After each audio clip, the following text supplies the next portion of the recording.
What's going on, everybody? Thanks for pressing play today. In today's episode of Nerd Nostalgia, you're going to find the trio, Brian, Irvin, Trey, doing a triple episode where we are talking about all the feel-good movies from our childhood, from our adulthood, just talking feel-good movies in general. All right, y'all know the drill. Please head over to Apple Podcasts, drop that 5-star, tell your friends, family, and coworkers about us. Please help us grow this audience. We appreciate this. We love doing this. Also, interact with us on social media, nerd.nostalgia on Instagram, TikTok. We're all over the place. Please drop some questions for us so we can deliver these new segments to you guys. You ask, we answer. You got questions, we've got answers. Let's do it. All right, guys. Thank you so much. And, of course, before we get started, here's a quick clip for you to enjoy. I'm Miho Nishizumi, and this is Nerd Nostalgia Podcast.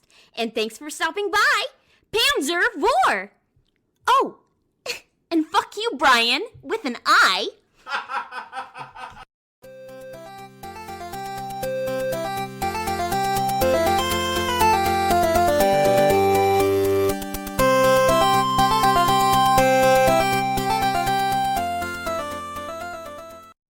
Welcome everybody to another episode of Nerd Nostalgia Podcast. Today, you got your main host, Irvin, with the two bestest buds in the world. We have young Brian. Who's the oldest? Hi. Am I supposed to say hello when you do that? I think that's usually what happens. So I didn't know there was a format to these. Yeah, I don't know. Just shoot from the hip, see what happens, see what we stick with. Cool. And of course, number 2, we have Trey. Why am I number 2? I thought I was number 2 since you introduced yourself first and then introduced me. So Trey would be third. Which makes sense because I'm Trey. Math. Yeah, there you go. Boom. That was obviously on purpose, guys. Had that built way ahead of time. You can see how much we plan in advance for these. We're trying for that. On that topic, guys, we actually are going to do the episode today.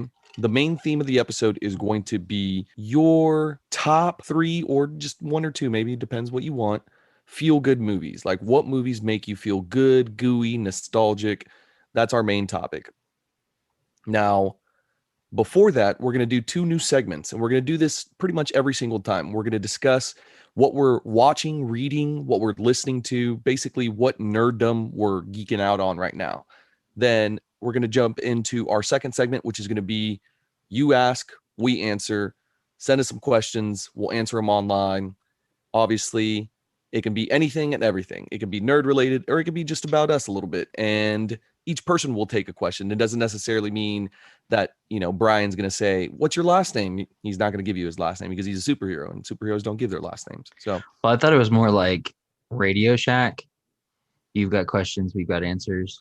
Oh, perfect. Yeah. Is that I'm not trying to give you notes while we're recording, but I think a really great name for the what are we watching, playing, listening to would be Nerd Nostalgia. Ooh. I see you writing that down. I'm gonna jot it down. I jot good ideas and bad ideas down. Which is this one? I jot good ideas and bad ideas down. He hasn't decided yet. That's what it means. You both you bitches are impressed with that. Okay, so starting off with Nerd Nostalgia. He's gonna cut that shit out in post and take credit for it. I could see it now. I don't listen, so I wouldn't know. But yeah, there you go. Just assume. So let's start it off. Trey was the inventor of this. He wanted to start this segment, and I think it's a great idea. Trey, why don't you lead us with what are you listening to? What are you watching? What are you reading? Give us one of those 3 categories. What are you playing as well? That's another one, right? So I am not going to be a great person to add to the what are you playing topic because I don't play video games anymore. That's a lie. I've seen unfortunately. you play that damn game all the time. Which one? What was that last one that you were just playing? You played it for forever. Grand Theft Auto? I think he's referring to the original GTA. Super Mario Brothers game. Right. And that's when you guys first met 2 right. decades No, ago. I just don't. I mean, every now and then I can devote like 10 minutes to a video game in my office, right? Like when I'm by myself, which is rarely. So I'll usually, it's just whatever game is still in the console is what I'll be playing at that time. So that's not really anything new. It's not anything that I've devoted any time to. I've probably already beaten the game, so it's going to be like something like a Grand Theft Auto 5 or something like that that's just still in there from just screwing around and wasting time. But on the watching front, I have actually done something kind of interesting and something that's taken a lot of time, which we've been kind of on a hiatus here recently, is I did all of the Marvel movies in timeline order, which was Very nice. which was an undertaking, but not as hard as I thought, and it didn't take as much time as I thought. However, now am I going to say that I was 100% focused on all of those movies Background at noise. no background noise a lot of the time or while we're doing other stuff. Luckily, a lot of the Marvel movies were able to leave on even when the kids are around, so that helps. Like there was a little bit of a close call in Winter Soldier when they start fighting, or it was either Winter Soldier or Civil War, and they were kind of like, oh, why is he hitting that other guy? Why is he punching that other guy? I was like, oh yeah, they're just playing around or whatever. Let's change it. And but yeah, I mean, there was and something that's kind of interesting from this is in rewatching all of this. Age of Ultron was one that I had not watched many times and have not seen in quite a while. That's reasonable. And, right. And It's it isn't the weakest best. of the Avengers movie. Yeah, Of it the isn't Avengers movies themselves, it's the Yeah. weakest for sure. for sure. But in rewatching that, you get a little bit more of an appreciation for WandaVision.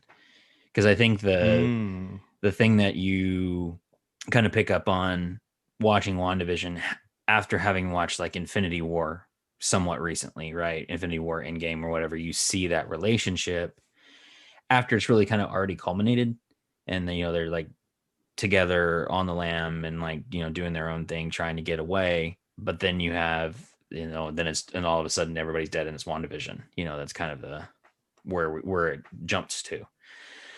So watching kind of the original, like you see that there was already that tension and that like relationship was already building in Age of Ultron from the very get-go, which was kind of an interesting thing for me, having somewhat recently watched WandaVision and then going back and watching Age of Ultron. It's kind of like, okay, I know what's gonna happen.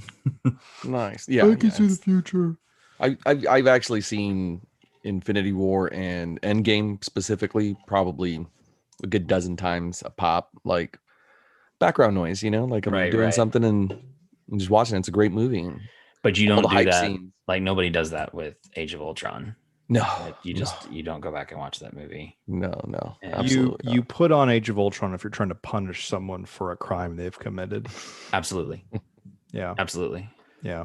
No, I think that's gonna be Thor: Dark World. That's what you punish. That people one with. was pretty bad. Iron Man 3. Iron Man 3 is still, in my opinion, the worst. Yeah. Have we ever ranked all the movies before? We should do Let's that. That should be not. an That's- episode. Let's not. that He time. doesn't need it. Everybody Let's knows. stay on track. Not Everybody today. knows. Yeah. So perfect segue then, Brian. Tell us what you're reading, watching, playing, and or listening to. I just finished binge watching Schitt's Creek on Netflix. Very Nice. I've nice. heard really good things about it. I've seen like 3 or 4 episodes, and it's pretty funny. You're about to not hear something nice about it. Ooh, surprise, surprise. Oh. All right. So, for those who have not seen it, which I'm sure there's 3 people out there, including Irvin. I will say I have not watched it beginning to end. I have seen episodes throughout. Anne, however, has watched it beginning to end, and so we started watching together as a couple, and then of course she ran away with it, Sure. and Yep. and I never Don't spent you the dare time. do that to her, though. That's the end of the Exactly. world. It's- That's it's a one-way pleasant- street. Yeah, it's a pleasant enough show, and it's inoffensive in a lot of ways, and it has some nice feel-good moments, and so I can see why people do like it. I don't think I laughed out loud more than twice watching the whole 6 seasons. But let me just tell you, okay, first of all, the setup is the main characters come from a rich family. They got a lot of money and became very wealthy off of like a Blockbuster knockoff. And the start of the show is they have come under financial hardship and are left basically broke, except for they have in their name the town of shit, SCHITT, that they bought as a joke. It was called Schitt's Creek. And they move there because it's literally the only possession they have left. They're put up in a hotel, and it's about their having to fit in this small podunk community when they're used to living extravagant MTV's Cribs lifestyles, right? That's the setup. And the main characters are the Roses, and it's the dad, the matriarch, the business runner, and then their kind of useless children who, they used their wealth to basically never grow up, and then also the mom, who's also a soap opera actress. The showrunners were actually Dan and Eugene Levy, who are the stars of the show. It's the dad and the son, who are both starring in the show, but also acting, or who are, I guess, running the show, writing it, producing it, all that. And they are wearing in each episode, and there's, maybe like 14 episodes, they're each wearing like extravagantly custom clothing. The dad's always wearing custom suits and beautiful shirts. They're all wearing just these gorgeous clothes. But everything else, and that's got to be the highest budget item in the entire show. And by about season 2 or 3, I had this idea, and it did not get out of my head. I think that the producers, Dan and Eugene Levy, came up with this idea to get the studio, or whoever it is that actually ran this show and gave them a budget, to just buy them really nice clothes. Boom. And the vehicle through which they did that was Schitt's Creek. So they said, okay, how do we do this? We dedicate, obviously we have to have salaries. That's a given. But we're going to dedicate the remainder of the clothing, makeup, all that budget is going to go into our wardrobe. And then we're going to hire no-name actors for everybody else. We're going to put it in a very small town. So the cost of filming, sets, all that is basically nothing. And so they pushed down all of the other available costs so they could buy themselves just gorgeous clothes at the studio's expense. And as I started watching it, more and more things confirmed that belief, that paranoid conspiracy theory, because there'd be constantly episodes where they're like, oh, we're going to go to the beautiful spa treatment. Just wait for that. And so it starts with them driving down a highway, and then inevitably they're never going to arrive at that destination because I think they couldn't afford it because they spent all the fucking money on suits. You're such a fucking cynic. Okay, but like literally, dude. like there were that was the MO for the storytelling. Like there's only really 2 episodes that did not take place in the hotel or this small town, where they may have had to spend like another $1,000 for budgeting for a scene or for like transporting them out of the set. I'm pretty sure there's going to be a tell-all memoir where they confess to this. It's not a sin, really. It's just, it's like the plot of The Producers, right? Like they used Hollywood in order to enrich themselves in a very specific way. It was an okay show. I didn't laugh at it that much. It had some tender moments, but otherwise, the main focus of that show for me was building up proof of this conspiracy theory. And I should go back and rewatch it and identify all the ways that they cut corners in terms of casting, sets, everything, to pump all of the money into custom clothing for the showrunners. That's my pick. Boom. Nice. Schitt's Creek from the cynic himself, Mr. Brian. That's hilarious, man. Well, I guess I'll give my pick. Since both of you guys did stuff that y'all are watching, I'm going to go with something that I'm reading-ish. I have it sitting on the can. I have the trade paperback of Jupiter's Legacy. It's a comic book. This is the trade paperback, so it's the collection of all of them, right? It was a limited run. It was written by, who was this written by? Mark Miller. Frank Quitely is the artist, and then the letter is Peter Doherty. Hey everybody, Irvin here in the post. Just wanted to make sure that I gave forewarning, spoiler warning, basically for the next couple minutes. Fast forward until you hear somebody else's voice, because I am going to be talking about Jupiter's Legacy, and if you want just a fresh outlook on that, then I would suggest that you skip ahead. So you have been forewarned. Now you can skip about 3 full minutes, and then it'll start the new part of the conversation, and that'll get you spoiler free, and you can go into Jupiter's Legacy with your own thoughts, with your own unknown stuff. So enjoy. Basically, the story is, and it's actually going to be a Netflix show that's coming out. So this was the reason that I wanted to read it ahead of time. Okay, that makes sense. Yeah. So there's a little reason behind it, and so very interesting concept, right? It's kind of mirroring like the golden age superheroes and then bringing them.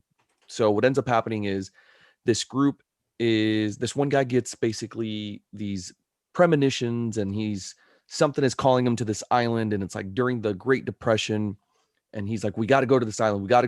So all of his brothers and friends, like a group of them, set sail to this place, and then they end up getting superpowers. Well, as time progresses, like they turn into Superman, Wonder Woman, all that kind of stuff, right? As time progresses, well, their kids inherited powers as well. So they had these powers, and then they had children. Well, these children also have powers. It just becomes a generational thing, kind of like in Schitt's Creek, where the 2 kids, lived off the parents' money and all of that.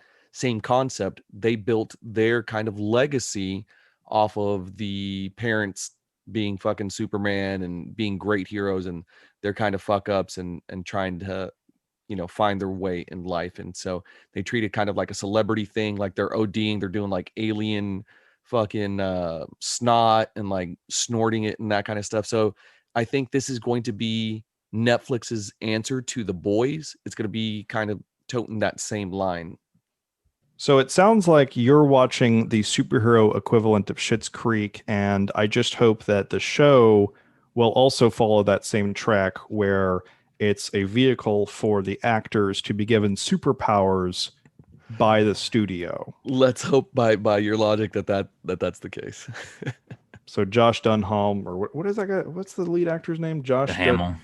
Hamill. Do a handsome is his last name.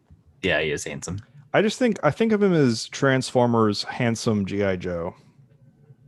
Correct. I mean, I'm not going to argue with that. It's not wrong. Did they make action figures based on Josh Duhamel, Josh Calrissian, Josh Do Blobrizian? I see what you did there. Ding, ding, ding. Why would you cut that out? No, that was a joke. It was a joke. I don't know if there's action figures or not.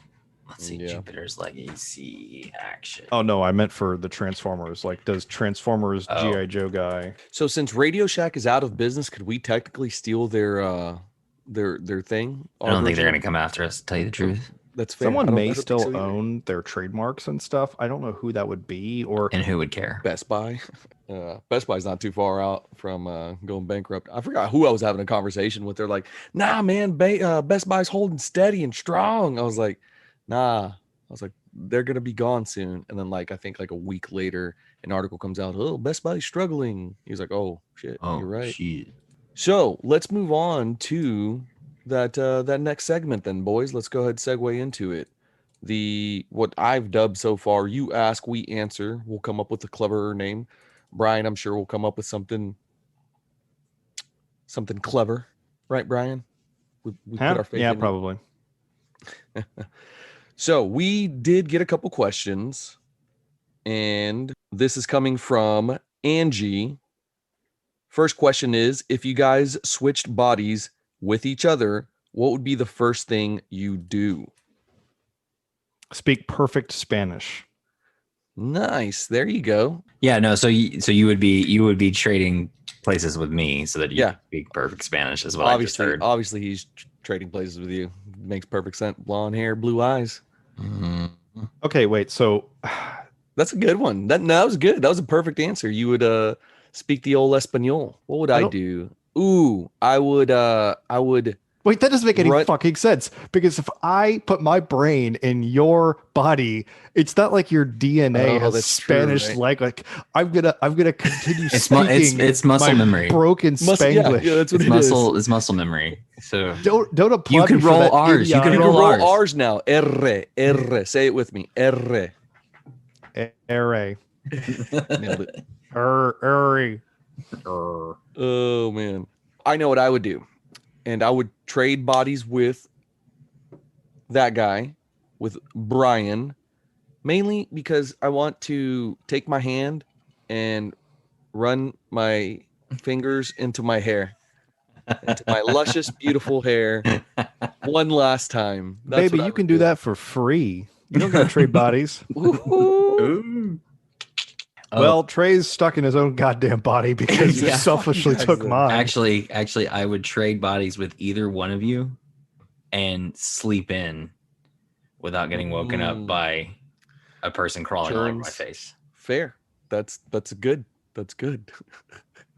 Go out drinking all night and then not get yelled at for sleeping in the next day. That's what I would do. Don't you do that already? I get yelled at, so I just wouldn't get yelled at. That's hilarious. Wow, that's impressive. Okay, well, that good answers for everybody. Good answers for everybody. Next question. We'll do 2 more of these. We'll do 3 at a time. That way we're not super bogged down by this. This is coming from the other Liz, 47. She says, I'd love to be on a podcast. Do you think putting on a novice like me might attract new peeps? No, Liz. I think having you on board would be totally dope. We'll definitely try to get you on here one of these days.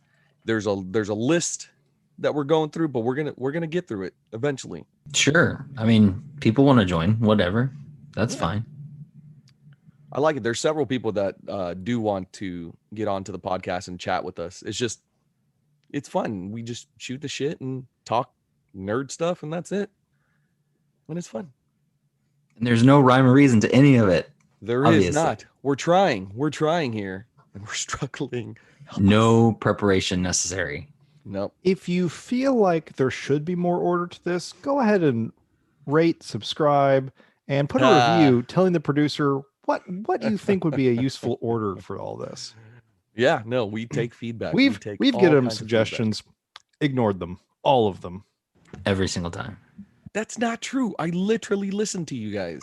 Here we are doing new segments because of it. But I digress. Question number. Oh, we're wait, you gonna didn't do ask more. me that question. I just kind of asked it in general. Go ahead. I agree with both of you. Perfect. Fuck you, Perfect. Irvin. Here's a quick one. Boxers or briefs? And this is coming from Swagger Comics. Shout out to my boy Jimmy out in Denver. Commando. Ooh, nice. Threw a little loop at you there, Jimmy. Well, This we're is gonna the do a guy double loop. that worked with Prince and was around him. If y'all listened to that episode, Gotcha. yeah, I yeah, listened to you Good tell dude. me that episode was going to exist. Yeah, it's out, man. Listen to it. It was a good episode. We were driving around Denver. He was showing me around to all the comic shops and talking about Prince, man. It was good stuff. Good stuff. Prince in Vegas, like his Vegas lifestyle was pretty awesome too. Cool. So, I will also throw a loop. Boxer briefs, because it gives you the freedom of boxers, but the support of briefs. that was literally what I was going to answer. So yeah, I also wear boxer briefs, so I don't do boxers. It's actually, there's a specific brand, and I can't remember what it's a BCG, and they don't even make it anymore. We were having this discussion with some of the guys the other day. It's all about the pocket in the middle. It's like mesh, and it cups the boys and the jewels, and so it's like, and it's gives you, it's like breathable because like it's kind of got like little holes, so it's kind of like meshy. So it's just perfect, and it just has the boys there in place, and it's wonderful. And then it's tight on the legs, so it's good stuff. It's good stuff. BCG. No panty lines. Yeah, I love it. No panty lines. Yeah. Depending on how tight your pants are, I guess. Yeah, right. The tightest. Final question is coming from J Paz. Shout out to Juan out in H-Town. His question was, what is one thing you regret not picking up or not grabbing, like scooping up.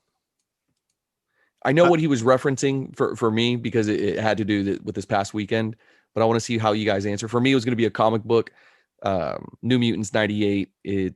First appearance of Deadpool. Somebody had it at this like swap meet Comic Con that I went to this past weekend. Shout out to Gazer Collects and who else was out there? Sig Miguel. We were all out there hunting along with J Paz, and so there was a comic that I didn't scoop up that I probably should have because it was at a pretty good price, but I was too worried about blowing my load on just one book versus several other books that I ended up getting. But yeah, that was mine.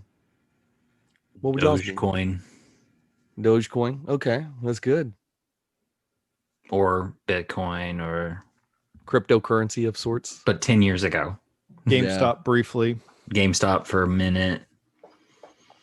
No, I think mine, aside from that, because we'd have a lot more money now if we did that. But I think the one is not necessarily a scoop up, but it's a retention thing. Like it's the Pokemon cards. God damn it. And granted, I gave them to like my cousin. Right. So it wasn't like I just like tossed them or sold them or whatever way back in the day. Like it was just something that he got really interested in. It was something that I wasn't really messing around with anymore at the time. And so, but now you see that there's a market. Granted, there's no telling if I had anything that was worth anything. Right. Because I can't remember what I had, but I know I had like a holographic Charizard, but was it the $25,000 one or like the $500 one? It's like, $25,000 for, $100 investment, maybe back then, maybe. Who Probably knows? not even. Yeah, who knows how much was spent collecting, because I don't even remember how much a packet was back in the day, like $1, like 99 cents or something? No. I think it was free to children because our they were parents like paid 3 or for them. 4 Well, bucks. yeah, okay. Right. Yeah, fair. We didn't spend anything. Fair. But yeah, so that's not really a scoop up. That's more of a let go. So scoop up would be definitely like Dogecoin or Bitcoin or cryptocurrency or something. Okay. Brian? I wish I had, this is probably departing from the question some. I wish I had picked up D&D, like role playing and doing the tabletop stuff earlier. I waited until Excuse me. Shut the fuck up, Irvin. I wish I had waited until obviously everyone who watched Stranger Things had that little itch pick at us. I waited until then. I was always interested in it growing up, and I did a whole bunch of other nerdy stuff growing up. I always avoided that. I don't know if it's because I didn't have a friend group that was into it, or we probably could have marshaled folks growing up, Trey. I'm thinking we could have, but to this day, like thinking back about, I never heard anybody really talk. I mean, it was around, right? But I never heard anybody really talk about it or do it, because it would have been something that I would have been interested in, like joining somebody, but I wasn't gonna like bootstrap it up. Like, yeah, and that's the thing is this is early days of the internet, so it was not intuitive as to how to learn about that, and without having someone introduce us to it. And that was playing D&D now is fine, but you need to have such a time commitment. It can take hours and hours and hours and week after week. And that's the joy of it is building that story with your friends. But I just don't have time for that anymore. I don't have time for that kind of commitment. Whereas back then, I had nothing but time. And that's what I wish I had picked up earlier. I'm glad I do it now. I'm glad I get to do that with friends now. But that's something that when I did have time, when I did have that kind of freedom just to do that kind of thing, I had spent more time doing that rather than play, I don't know, StarCraft a 1,000th time. yeah, That's fair. That was fun too, but Yeah. Well, that's gonna conclude the segment there, guys. Thank you for sending in those questions. Shout out to everybody that did. For those that we did not get to, I apologize. We'll get to those next week. So, quick little break. Guys, please head over to Apple Podcast, drop that 5-star, tell your friends, family, coworkers about it. Help us grow this audience. But now, let's talk about our main theme. We are going to be discussing today stuff that makes us feel good. We want those feel good movies, that stuff that makes you feel ooey and gooey inside, that stuff that, when you're hungover and you can put this movie on and it makes you feel just that much better, little nostalgia. So we're going to be discussing feel good movies, our top 3, basically a pick each, maybe 2. We'll see who cheats and who doesn't, because somebody's going to cheat. We always, yeah. So Brian, since Trey is not in picture right now, I'm sure he's doing dad stuff right now. Lead us off. What is a feel-good movie for you that you'll go to? You've probably seen it dozens, if not dozens upon dozens of times. What's your movie? What's your pick? Okay. And why? I'm going to start with number 1.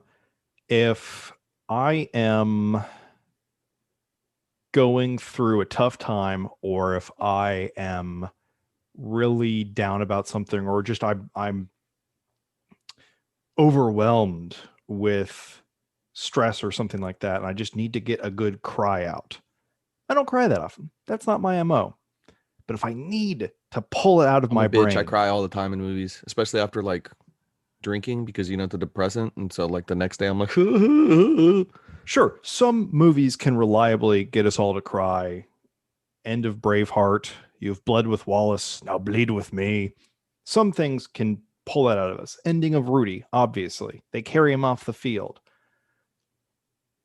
But if there's a movie that needs to get me to cry, like it's my go-to, it's The Land Before Time. And it's the scene with where Ducky. No one cares about Ducky. Although the voice actress's whole thing, we're not going to talk about that now. Judith Barcy, R.I.P. The scene where Littlefoot tries to get his mom to come back to life, when she just battled it out with Sharptooth, and then at the very end when she comes back as a cloud and calls out to her little boy. Oh my God. I'm a grown man, and that breaks me down and destroys my ego every single time. So if I need to cry, if I need a good cathartic release, boom, go back to Land Before Time. I know there's like 14 sequels that are all musicals, and it's all about how the Great Valley has problems. Nope, just that first one. Just about a little boy trying to find his way in the world and wrestle with the loss of his mama. All right, Trey, what's yours? What's your first feel-good movie? Aladdin, the animated, non-live action BS. One of those movies, if it's on, like I try and get the kids to watch it all the time because I would rather watch that than really anything else that they have going on. I want to say it was the first movie that I went to go see in a movie theater. My mom took me. And so like it was like the first time being in a movie theater, and like when the Cave of Wonders comes out of the castle, the sand at the beginning turns into the Cave of Wonders, and it's so loud in there, and all, because he's got the surround sound, and it's all rumbling, and he starts roaring and stuff. I was like, this is freaking cool. Like, I'm hooked on movies now. Like, this stuff is awesome. Let's keep doing this. And so yeah, I have continually watched it my entire life. Like since it first came out in the early 90s, whenever that was, up until this day, we'll sit down and watch the animated version of Aladdin. It is my favorite Disney movie. It puts me in a good mood, chills me out. It's one of those ones you can have on in the background, or I can actually pay attention to it even to this day. All right, I like it. Aladdin. Irvin, what about you? What's your first feel-good movie? Let's stick to the Disney theme there. So it looks like we all went animated on our first picks. So for me, it's going to be a movie that I literally wore the tape out, the VHS for all you younger kids, Gen Zers or whatever y'all are called. We had to buy a whole nother one. It was The Lion King. So I watched that movie over and over. I still remember one of the memories that I had was, I guess, this was either before or after, but I remember my sister being like, Irvin, look what I got, and literally holding up the Lion King. And I was like watching TV, and I look up, I was like, Lion King, and I was so excited. And so it's funny because I forced my siblings, which are 7, 10, and 12 years older than I am, and they would watch whatever I was watching. So they watched it hundreds of times, so much so that they did not like it. Well, they're all parents now, and so sure enough, they have to watch it and rewatch it again. So whenever my brother was going through it, he was like, damn it, Irvin, and sends me a picture of them watching Lion King. I was like, dude, I would still watch that to this day. Like, let's go. I love that movie. Aw. So that's my feel good movie. Brian, back to you. What's another feel good movie for you? First one was trying to expel feelings of sadness. Second one is if I need to get pumped up, if I've got something really big on the horizon and I need an adrenaline kick. It's Fist of Legend, starring Jet Li. It's a remake of Bruce Lee's Fist of Fury, and it's about Jet Li right around World War II, traveling from the land of China. No, I guess he was studying in Japan. He travels back to China, and he fights everybody. He fights like everybody on the mainland China, and it's just a great movie. I remember getting it. Oh my God, this is so long ago. We rented it from the movie, the Blockbuster or whatever. And I went back and I watched it with my brother. We popped it in the VCR at like 11 o'clock at night just to see if it was a good movie. There is a fight scene in the first 45 seconds of the movie. That's how you know it's a good kung fu movie. Oh yeah. There are some unfortunate setbacks where they have plot and dialogue, and there's a whole courtroom scene where they're not fighting each other. But as soon as that horrible courtroom scene is over, they go back to the dojo and there's more fighting. Jet Li fights everybody, and he fights them well. He beats a bunch of people up. It's got great lines. It's a very quotable movie. And if you haven't seen Fist of Legend and you want to feel like you can do kung fu, you don't have to go to the Matrix. You don't have to get plugged in. You just have to watch this movie. And I guarantee you will incorrectly believe that you know kung fu. Go watch Fist of Legend right now. I guarantee you will not be disappointed unless you don't like kung fu and therefore don't like joy. I think kung fu and martial arts movies are going to make a comeback here. Did they go anywhere? Oh, like back in the 80s, late 80s, that was like, it was huge. 70s and 80s, that was like the thing. I guess kung fu was, martial arts movies, fighting movies, or whatever. I kind of put them in kung fu is its own genre. I give you that, but yeah. I'm talking about straight kung fu, like martial arts, like kung fu. What's the other stuff called? Was it wushu? Karate. Taekwondo. I don't know there's a lot of Taekwondo movies. I guess there's a couple of Muay Thai movies when you got Tony Jaa in the mix, but Brian, that was a great pick. I dig it. Did not see that coming. Yeah, what's your next feel good movie, Trey? So you went with I gotta get pumped up, right? And that's cool. My next one is a palate cleanser. And it is one of the ones that you can put on. You laugh, you love. You don't really cry in this one. It's just kind of just fun as The Princess Bride. Oh my God. Nice. Why does everyone like that movie so much? I love that movie. Love the movie. And I'm going to pull a Brian here. You're going to disagree? Never seen it, actually. Oh. I think I've watched parts of it, and I was like, man, this isn't for me. And so I've changed it. So I don't think I've ever actually fully sat through and seen it. Or if I have, my brain's just like, you don't need that in your mental space. You do need it in your mental space. It's so ingrained in the pop culture that you've seen the whole movie. It's like The Godfather. If you have not watched the movie, you have seen the whole movie. Yeah. Yeah. That makes sense. It's it is so well okay, so where where Fist of Legend lacks in plot and things of that nature, that is all this movie is. No, Fist of Legend has too much plot. That's the thing it has too much of. Okay. Too much plot. And not very good, I'm assuming. It's just all about the fight sequences. It is a thin river through which you travel between combat. Yes. Gotcha. Whereas this is it's all about the story. It's all about the dialogue. It's all about the characters. Wonderfully written. I have not read the book that it's based on before though, so that may be something on the horizon for me. But it's one of the, it's a family film. You can totally it's one of Anne's favorites, and so it's easy to get her to sit down and watch it. The kids are still they're too young right now. I think Elizabeth will really like it once she gets to the age where she can appreciate it a little bit more, and we'll definitely show it to her. What age is that? Because I don't think I've even gotten there yet. I'm thinking Good like joke, 3 Irvin. You should keep doing those. like 3 or 4 more years. I Sorry, think funny she'll be man, able that I to. stole some of your spotlight there. Funny man. Does the movie have any kissing in it? That's all It does. I want to know. It does have some kissing in it. It has kissing, and it has fighting. It has giant rats and fire swamps and riddles and poison and murder and intrigue and giants and castles and sword fights.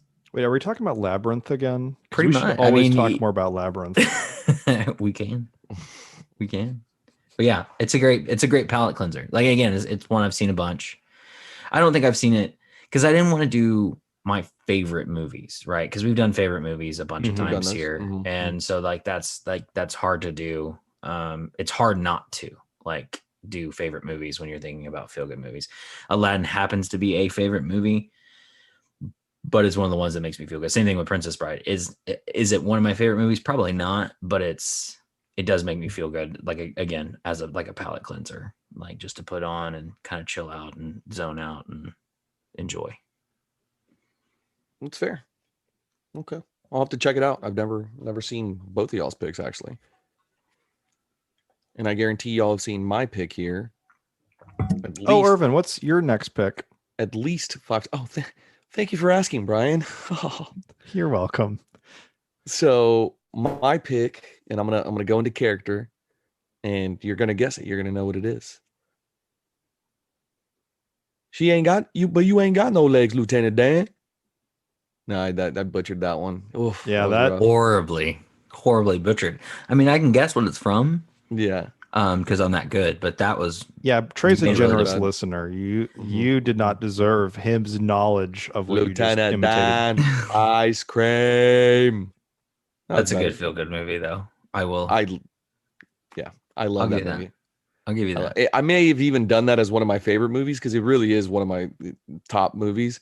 But I've seen that several times, and it just makes you feel good. And you go on this full journey with this person that is less capable, and he has a full richer life than just your ordinary person would. I think one of my favorite things is whenever they invest in Apple, and he's like, Lieutenant Dan invested in this fruit company. He said, we don't have to worry about money anymore. I said, good, that's one less thing. And so I love it. There's just so many quotable things from that movie. Yeah, it's just a solid movie, man. It makes me feel good every time I watch it. I have it on DVD. I forgot who it was that was like, oh, I hadn't seen it. Gave them the DVD. They were like, oh my God, I can't believe I missed out on this movie. I was like, yeah, it's a phenomenal movie. Good pick. That's up there with I can't believe you haven't seen that. That's that's up there. There are those movies, right? Like The Godfather being one of them. Mm-hmm. Scarface being another one. That's a good one. What else? Forrest Gump. That's another one. Mm-hmm. Just trying to think what are those movies? God, I can't believe you haven't seen that. Pulp Fiction. Yeah, that's good. Well, Irvin, thanks Ryan? for sharing with us that Simple Jack is your favorite feel-good movie. I heard you clicking away over there. You're like, what is the name of I Chopper? couldn't remember it. I'm so mad. I'm so mad.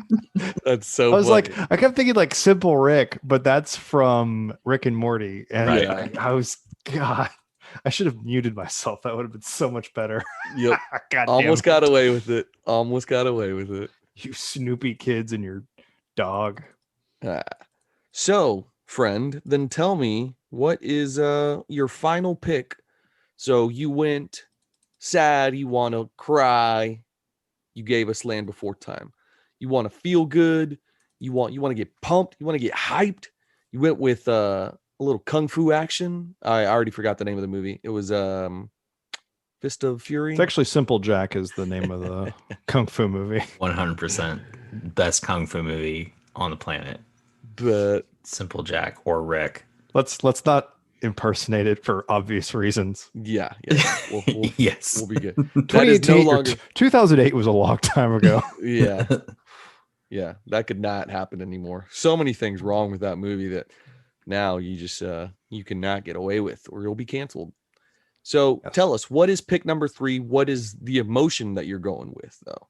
All right. So first movie is digging deep and getting out some emotional baggage. The second one is getting the adrenaline pumped. And the last one, my feel-good movie, I need a movie that I can sit there and just watch an adventure unfurl in front of me. Something where interesting characters, far out characters travel distant places and do cool stuff. And that's why my pick is the Trey knows what I'm about to do. It's obviously The Fifth Element. I'm just kidding. I did not enjoy that movie. That was so Not much good. at all. Make sure y'all stick around. We're going to end up doing a review on that movie. So somewhere down the line, be on the lookout for that because it is a great movie. But continue. All right. Real talk though. I really like The Fellowship of the Ring, the first of the Lord of the Rings movies, because No joke. That was on my list. It got narrowed out because of reasons, but it's still there. Like if we could do like 5, it would definitely be there. yeah, The Fellowship of the Ring does not have the taxing giant battle scenes like the second and third ones do. You've got to pay attention to how many orcs everyone's killed and everyone's arms are getting chopped off. It's not the clusterfuck that the Hobbit movies are, where it's like a 12 movie franchise to fill in one novella. It's just a nice little book or movie about these little hobbits that come from basically fantasy Ireland, and then they go on an adventure, and there's some combat and all of that, but it's beautiful to watch the world building, to watch these, because again 80% of the movie is just landscape shots of the Fellowship going across New Zealand, right? But I like that, and it's you don't really have to turn your head on for it. You don't have to think about it. It's not a complicated movie. It's just a movie about some folks going on an adventure, and I like that. It's nice, and it gives you just enough to be a complete story. Obviously, you want to know the rest of it, but it's a nice introduction. That's why it's Fellowship of the Ring for my third feel-good movie. Trey?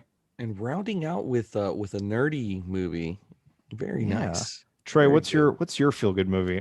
I bet you I know. Bet you I shouldn't have said anything to you fuckers. You should not have. That was poorly planned. Fifth Element. What? Hell yeah. Who knew? Fifth Element is up there for one of the greatest science fiction, I guess only, movies ever made. Easily. For me anyway. It should always be in the debate for great movies, and it happens to be a favorite movie of mine. But kind of like you were saying, like as far as just going on an adventure, a little bit of world building, a little bit of character development, but like this is the clear cut object of our adventure is to do this. It handles it in one movie. And that's something that I think, like Lord of the Rings, while I love it, you have to look at it all three, right? Or shit, at this point, all six.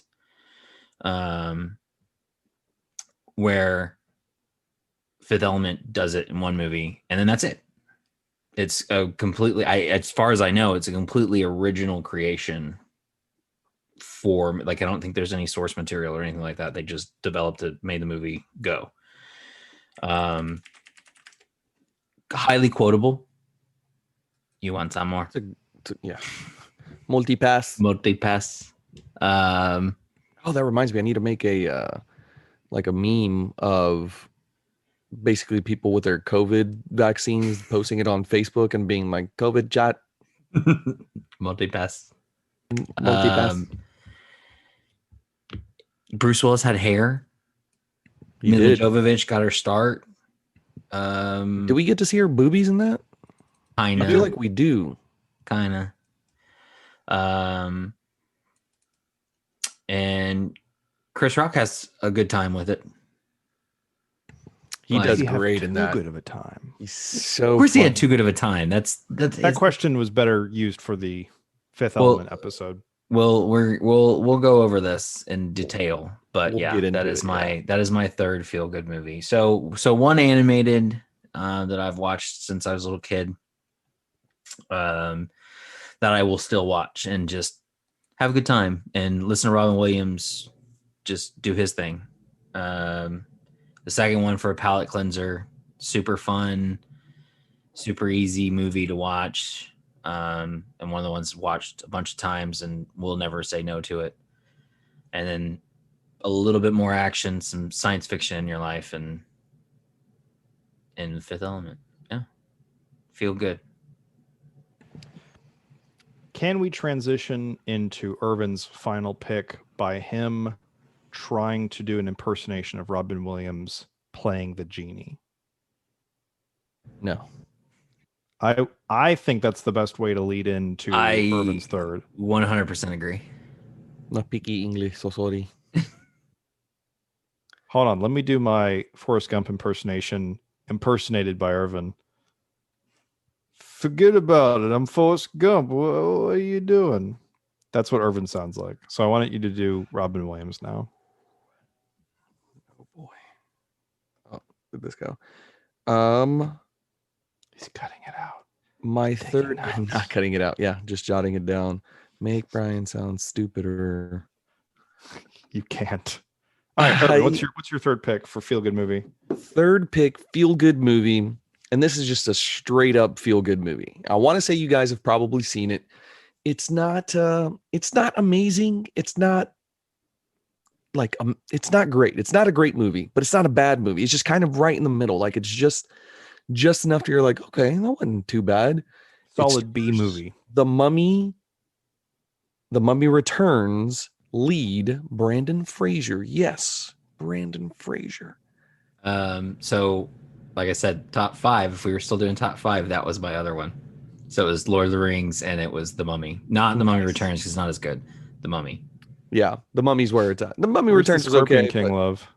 Scorpion King. Oh God, I've seen it several times too, though. I love The Rock. He's a treasure. I think I've seen the Scorpion King one time, never again. But I think I've seen the third Mummy movie one time as well, and never again. But I'll watch Mummy Returns. Mummy Returns being less than the Mummy, but those two are fine together. But then the third, what is it? The Tomb of the Emperor, Dragon Emperor. Oh, that one's. And then, they replaced Evie, so it's like, fuck you. Yeah. You're not gonna pay Rachel Weisz. She saw the script and she was like, "No, thanks." No, like, no, absolutely not. Fraser's like, I need money. Yeah, he was. He still is. Yeah. On that topic, Blast from the Past. Do y'all remember that movie? Oh, I have never seen it, but it's the one where they were put in a fallout shelter and they come out and Brandon Fraser is a sex symbol in that for some reason. Yeah, pretty much. Christopher Walken is the dad scientist there. I think he works for the government or something. is a scientist for the government. So it's during the Russia communist war, like they're going to invade and we got to be ready. So the dad, being a scientist, like creates this fallout shelter underneath their home. And during the Cuban Missile Crisis, he puts his family in the bunker. He's like, oh, this is happening. Well, it just so happens that a spoiler warning for a movie that's been out for forever, a plane crashes into their house specifically. And so they think that it actually happened, that the nuclear holocaust happened. And so he had enough supplies for like 30 years. So they lived down there for like 30 plus years. And then finally, you have this adult man, the parents are old and he has to come out. And so he has like Apple stocks and like all these kinds of things. And so ends up becoming rich and has like all these baseball cards, finds a girl from Pasadena. That's a thing from the movie, and ends up falling in love and all that jazz. But it's a nice feel good movie. So I've seen it a couple times and I always enjoy it every time I do watch it. But it's not, again, a movie that I'm just like, oh, it's so amazing. It's no Forrest Gump, but it still makes me feel good. It's a nice, wholesome movie. And that's Excellent it. pick, Irvin. I mean, not that was your pick. I think The Mummy was your pick, but excellent fourth pick. Fair. Everybody kind of, threw out a bunch of picks. Well, I think that's going to do it, guys, unless y'all have any other additions to this episode. No, because feel good is big. kind of feel good is kind of hard. Like, because I was thinking about it and I was like, I like Bicentennial Man. Like if it's on, I'll watch it, and it makes me feel good. I like That's that a movie I've always wanted to see but never have. Mrs. Doubtfire. Mrs. Doubtfire. That's a good movie. That's a good feel good movie. Like, ooh. Requiem for a Dream, guys. Oh, Jesus. I mean, great movie, but feel good. No. Nah, Yeah. it's I heavy. watch that more than twice a year. You you put on a list. Yeah. What are we gonna say? The Joker next is a feel good movie. Ugh. I think it's just called Joker. There's no You're probably right. Yeah. It's because you could even say like corny movies that make you feel good. Like you could do like Batman and Robin, or I think we could totally make this a continuous thing, like corny movies, chick flicks, whatever. Is that still Notebook. PC? Is that still allowed to say that? I don't know. Well, that's what Anne was saying when I discussed with her that she was like, "What's the topic?" And I said, "Well, it's feel good movies." And I told her it's gonna be The Fifth Element. And I was thinking about Bicentennial Man, The Mummy, Lord of the Rings, and she's like, "Those are not feel good." I was like, "They make me feel good. I don't care if they're actually." She's like, "No, you have to like Pretty in Pink." Yeah, she's like, "You did Pretty in Pink and 16 Candles and Breakfast Club," and I was like, "No." Yeah, I was never absolutely. a rich white girl in the 80s, so I can't really relate to any of it. those. Yeah. Yeah, that's fair. I mean, I haven't been a mummy or been to space, but I relate. Yeah. Yeah, and also like Ferris Bueller's Day Off's kind of fun to think about, but then like was comparing on, that to my lived experience, it's like if I played hooky one time, like for one period, my ass wound up in detention. This guy like abducts the entire city of Chicago and he gets his name on a water tower. That's some bullshit. It's bullshit. Never. That would never happen. No. I mean, not to me. Yeah. Well, y'all, thank you for joining us today on this episode of Nerd Nostalgia Podcast. Tell us what some of your feel-good movies are. Tell us what we missed. What movies are out there that make you feel good, or just in general that you enjoy. Please head over to Apple Podcasts, drop that 5-star, tell your friends, family, and coworkers about it. Help us grow this audience. All right, guys, thank y'all so much for joining us. And remember, stay nerdy, my friends.